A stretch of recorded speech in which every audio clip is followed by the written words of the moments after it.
Hello guys, in today's video I'm going to show you how to set up the memory expansion with RAM in your Oukitel WP300. The first thing that you need to do is to, wait a moment, go to the settings. Now you need to scroll down almost all the way so that you can see memory expansion. Tap it. Tap this switch to enable, tap confirm.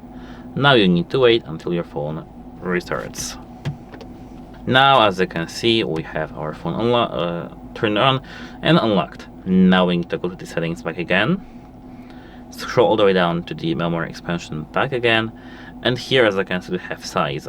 We have either 12 gigabytes, restart later, or this 24 gigabytes, restart later. And that's it. Hope it helps you, and goodbye.